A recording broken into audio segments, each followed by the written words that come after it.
Welcome to Living from the Heart. I am your host, Tina Thrussell, light dancer, co-founder of Best You Can Be and messenger of the Shin Dao, the Way of the Heart. Living from the Heart is a live show that celebrates living with purpose and passion. And we explore the ways that living from your heart brings a sense of joy and fulfillment into your life. And I am absolutely beyond thrilled to have my role model, my friend, Sharon Carne on the show with me here today. And we're excited to be doing our first two-person broadcast on this Living from the Heart show. Welcome, Sharon. Thank you, Tina. This is awesome to be able to do it in person. It's so fun. It is. I'm so glad you suggested it. Since we live in the same city, she said, well, can I come over and we'll do it together live? Yeah, absolutely. Oh, yeah. There's just nothing better than making eye contact face to face. That's part of what living from the heart is about, right? Yes, is very much. Being in that space of connecting with people. Yeah. So, Sharon, I have known you for, it seems like ever. Yeah. We've known each other for a very, very long time. Yes. And honest to goodness, when I said you are my role model, I really meant it, because there are so few people who so sincerely live from their heart and live from this place of wanting to be love and bring love in the world. And you're so conscious about what you think and say and do and the impact that that makes in the world. And the way I see you from the outside looking in is that bringing harmony into your world is really, really important to you. Is that really what fuels you? Is that? That's a good question, because and how neat that you were present when I discovered that harmony was my word for the world. And we're at breakfast in a restaurant, and I am just bawling my eyes out because it touched my heart so deeply as truth. You know, when that happens, you just know something as truth. And so I have been focusing on heart. Well, I guess I probably always have. But my heart is a little more focused on the word harmony now. And it's fascinating, this journey of learning to live from the heart. And it's something that has kind of always been with me as an empath, because an empath feels so deeply feelings from not only yourself and other people. And then there's that years-long, for me, decades-long journey of trying to figure out, okay, what's me, what's not me? And I know you know that journey. And as part of that journey and that learning, the empath ability deepens. And so that connection, I believe, with the heart deepens and becomes more conscious. And one of the things I found with my journey with sound wellness is my passion for, I had a full career of over 30 years of teaching classical guitar, but it's not my soul work. I love it. I'm good at it. I still do a little bit of it. And it feeds me in a way that is very precious and special. However, my soul work was given to me in ways that I took me a while to understand that this was the course correction to where my true purpose was. And so I started making a conscious effort to listen to the universe a little better, because having lived in my head all my life, and guiding your life from your head just doesn't work all the time. And what I've learned is what makes your decisions anyway is your heart. And so now when I have a decision, I go into the heart and I say, okay, heart, do we need any more information? Let's ask Miss Brain up here if she has anything to share, and keep it in perspective. And not always successful with that, but working towards it and finding that beautiful dance between the brain and the heart. That I have just been so blessed and grateful with how sound wellness has been gifted to me as the direction that I feel is so deeply soul work for me. And even creating sound wellness came out of the request to create a program and a study on stress 10 years ago now. And I know I was doing it, dabbling, I guess is the only way to describe it, in teaching about sound as I was learning more. But when the request came to create this program in the study, it was a bigger thing. So I created Sound Wellness a month after that. And where we're going now has all been requests from the universe or the results of a conversation in passing, and it hits your heart, and your heart says, yeah, I can do that. Let's do that. There's a need for that, and I can do that. So Sound Wellness has been guided in directions I never, ever would have thought of myself if I hadn't been listening. Mm-hmm. Yeah. And that, as you said, that listening comes actually from your heart, right? Yeah. And I know that that's one of the big challenges when Neil and I were hosting the Sage Within and Spiritual Warrior intensives, which we're going to be bringing back to the world because they're such powerful programs. Oh my gosh, they are.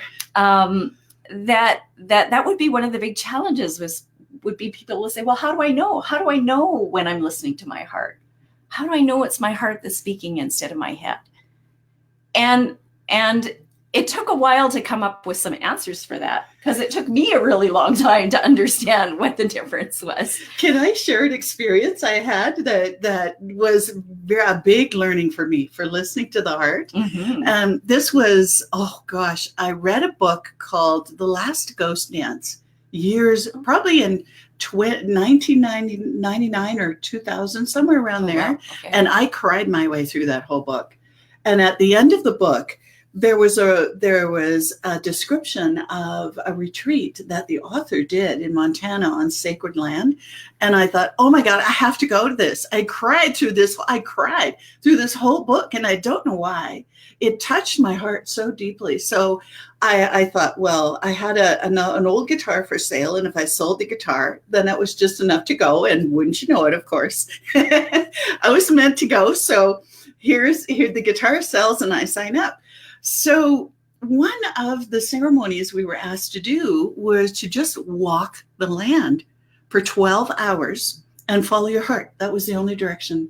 So it was like turn in a circle and notice where you feel an energy. Notice where you feel a resonance. This is kind of a frequency match. Notice where you feel a resonance when you turn around in a circle and walk that way. For no reason, just walk in the direction you feel the resonance. So it was 12 hours of practice. Wow. And it was fascinating because there was one time where, as you're walking and it's quiet, there's nobody else around, you're out in nature, and the brain is going, wah, wah, wah, wah, wah, wah, wah. So every time it did that, I was stuck in the brambles with thorns all over the place, or I was lost totally. So then I had to remember, oh boy, was I ever out of my heart. And then as soon as I did my circle and followed the resonance, whether it was through dense bush or whatever, there's a path. Oh, wow. Right there every single time. And it was a huge lesson for me in a very physical way of finding the resonance and then just trusting. And trust is a big thing. Mm-hmm. When you spend your life in your head. Mm-hmm. It's challenging to be able to step into that place of, I've done this enough times that I know when I follow that resonance, it usually works out. Sometimes it might take a little while, but it works out pretty well. And when I'm following this totally, not so good. Yeah. Holy cow. What an amazing physical example of this huge metaphor for life. That the minute you stop listening to your heart, you end up somewhere that you don't necessarily want to be. I'm getting poked by thorns. Yeah. But when you follow your heart, it's easy. And there, like you said, there's the path. There it is. Simple and plain as day. And everyone I know who follows their heart will say that everything feels right. And there's something about that, right? When I started to identify what is it, what tells me, and it was like, it's the feeling. when there's all the what we call below the line thinking, the anger, the frustration, the doubt, the wondering, all of those kinds of below the line emotions are an indication that I'm too much in my head. But when something feels right, when things feel easy and graceful and flowing, and yeah, it just feels right, that is the heart. That's the heart offering the guidance. That's the listening to the heart and the trusting. And that makes all the difference in the world, how well things and how smoothly things will move along. Yeah, and even though there's challenges along the way, like you got to figure out, okay, this is the choice I have made to follow my heart, and then I have to figure out these challenges to make it work. So there's still those things, and that's okay, because that's all part of the journey too. Mm-hmm. And I wanted to share too, there's a whole other level of working consciously with this energy of emotion in the heart. Science is finding that with every heartbeat, and this comes from heart math, a lot of this research, with every heartbeat, we know that there's blood and all of these wonderful nutrients that are sent everywhere to every particle of our being. Well, there is also a wave of emotion that is sent. Whatever the heart is feeling, this is feeding your body probably as much as the blood is. Wow. So we have to become aware of how the heart is sitting. We need to flow through emotions, and sometimes we get stuck in them. And when you get stuck in them, it's important to remember, this is what I'm feeding my body. When I get stuck in anger, I'm feeding my body anger. And there's a response from the physical tissues. When I get stuck in curiosity, and curiosity is one of my favorite things for working with the heart, because sometimes when you feel a resonance with something, you start getting more curious about it. And if I'm curious about it, then it's attracting more of it, right? Yeah. Because, isn't that interesting? Oh, that's cool. I wonder if there's more of that out there. So it's a really interesting way of just becoming really aware of the power of the heart, which is enormous. Right from the particle level to the energetic level to the physical level. It's enormous. And we flow through these emotions unconsciously usually. Mm-hmm. And when we start making a lot of that conscious, that makes living from the heart a whole different level of awareness, right? Absolutely. Absolutely. That's a practice. And that's mindfulness too, which is very much a part of that. Yes, very much. Yeah. You know, it's interesting. A lot of years ago, Neil used to say to me, so if you don't like that, why don't you just decide to feel differently about it? Well, you can't just decide. And we were at this point, you know, you'd have a room full of women and they're all like, oh, it's easy for you to say, we can't just decide. That's just the way you feel. But, you know, we actually can just decide. I finally have come to that point. And I mean, really good example just this past weekend. I don't know, I'd put in a really full day, been in the sun a lot. It was kind of cranky. We were camping with a group of people. Some folks wanted to play cards, and there's this great card game called Wizard, but we'd been playing like every time we get together, that's the game we play. And I'm just like, I'm tired of playing this. Can't we do something different? And I'm tired and I don't want to go. And he's like, we don't get a chance to play cards very often, and you love playing cards. Are you going to stay in that cranky energy, or are you just going to change your mind about it and go have some fun? Thank you for the reminder. Yes, I'm going to just change my mind about that and go and have some fun. And it was like flipping a switch. It was that easy. It really was that easy. Mm-hmm. Mm-hmm. But when we convince ourselves it's not that easy, then it's not that easy. Mm-hmm. Because like Henry Ford said, whether you think you can or you think you can't, you're right. So whatever you believe, if this is going to be really hard and challenging, then you're going to make it hard and challenging. And Mm-hmm. if it's a simple decision, I'm just going to decide, you really can just decide. Takes a while to get to that point. We have to be mindful. We have to be conscious, as you say. Mm-hmm. Mm-hmm. But when we get to that point, it gets easier to make those shifts that much more quickly. Yes, and you become more aware of when you're in that energy with, whoa, that was pretty cranky. And you can shift it when you start becoming more aware of brain and heart interaction, then it helps them work together so much better. Yeah, absolutely. Absolutely. It's quite a journey, but it's so enlightening and worth every second. Absolutely. Yeah.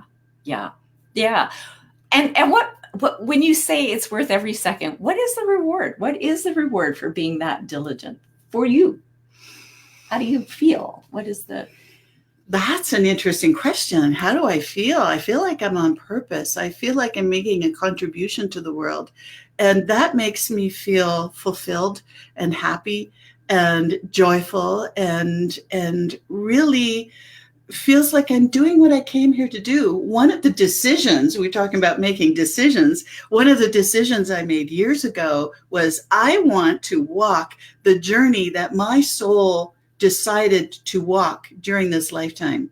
I have no idea what that journey is. I have no idea, but I want to walk that journey. So what I have been doing is noticing and listening so that I know those tiny voices and quiet nudges from the soul. I'm starting to get better at recognizing them, noticing when the universe sends in those things to help me walk my journey, even though I have no idea what it is. I feel like I am on that journey because I'm blown away by what I've created that I never expected to be able to create or to create, and just trusting the next step and go, oh, that's an interesting thing. I can do that. Okay. And then I get another nudge, and then I take the next step. And so it's very much that journey metaphor that you never feel like you're on you get to a destination. Mm-hmm. There's always more work, more soul work, and that feeling of just being on purpose, I guess. It feels very good that I'm making my contribution. That's important to me. Yes. Mm-hmm. Yes. And if it's important to you, then you can open the door to allow the universe to give you the opportunities to do it. Because we don't usually know, even though we know our purpose. My purpose is to be and support harmony in the world. So that's a pretty wide purpose, which is okay. My purpose is to help support the awakening on the planet too. That's part of my purpose. And 1 billion people have that same purpose. We all walk it in our own particular way. Mm-hmm. So that's where the journey comes in, where you have the purpose and you go, okay, I have no idea what to do, but I hope you can give me a little guidance, whoever, or however you interpret that in your life, whether it's angels or universe or God or prayer, all of these things give you that guidance that helps you to create that special purpose that you're here for. Yeah. That's living the way from the heart. And do you notice, this is what I love, when people feel on purpose, when they feel that they're in alignment and bringing something to the world, they light up. Do you see the way Sharon lights up when she talks about bringing sound to the world and bringing harmony to the world? There is this inner light that shines, and we can't help it. That just happens. That's part of what happens. And that is part of what the Shin Dao is. The way of the heart is allowing that inner light to shine, being in that place of loving kindness and compassion for yourself as well as for others. That gives you a sense of feeling alive and like on purpose so that you feel this sense of making a contribution to the world and your inner light shines. Mm-hmm. And I so love the Shin Dao and what you and Neil are creating, Tina, because it creates that community of people who are on purpose or finding the next step or looking for the next step. And when you gather, like we're doing here today, and with you on Facebook, when you gather, then it helps support everyone to take that next step or find more clarity. Or it's so important because so many people are feeling a little lost in the energy of the world today. Mm-hmm. And so we need more and more people to really be curious about, I wonder what that next step is. I wonder what the sign is. I'm going to start watching for it. Yeah. Wow, time just zips by, doesn't it? We're already at 20 minutes. Now, we've said that we can take the show as long as 30 minutes. So if you had one message that you could deliver to our viewers, what would you do? What would you tell them? Good question. Is being in the heart is centering, and good question. If it's sound, I always say become aware of the sound around you because it's affecting you. But so does your heart. Your heart is the biggest energy in the world. The heart is the most powerful energy in the world. And when you're up here, you're not necessarily connected to the most powerful energy in the world. Mm-hmm. So it's the journey of noticing when you're here and when you're here. And how to get the two to work together, which is a mindfulness daily practice every single day. Is, notice that. I'm up here. That's interesting. Okay, let's just sink down into the heart. It's so easy. It's done with a thought. It's so simple to do that. So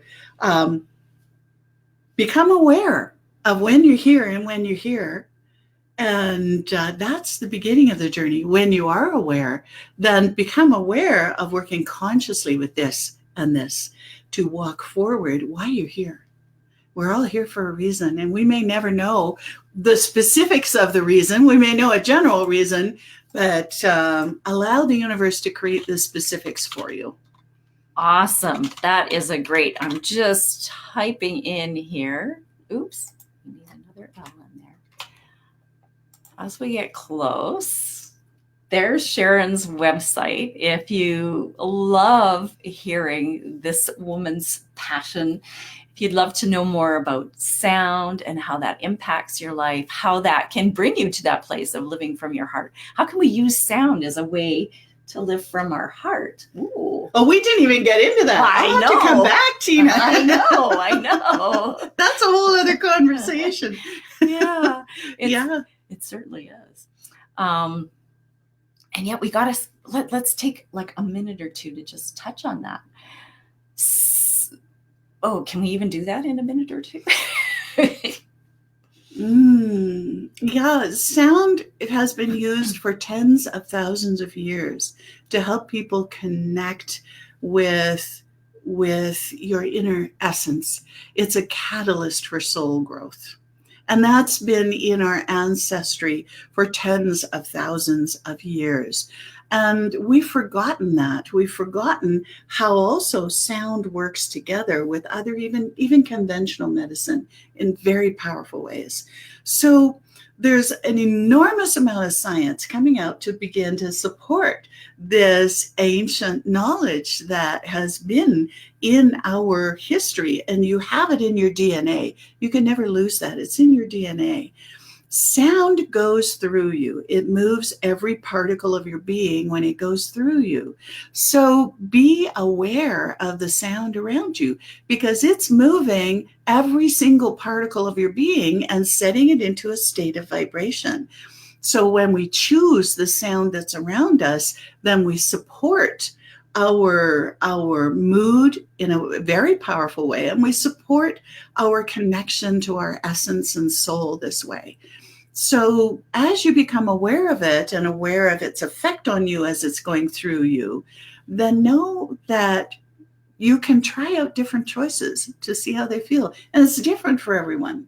Absolutely. Mm-hmm. And I think probably the simplest, most easy for the viewer to get example of that is music. How powerfully music will affect the way we feel. I mean, if you're in a yucky mood, you put on some upbeat music and you bounce around a little, and before you know it, you're feeling good. So it's a really good example of how sound really can affect the way we're feeling, and we can use it to shift our moods. And it's powerful. So use it in a way that you're consciously using it.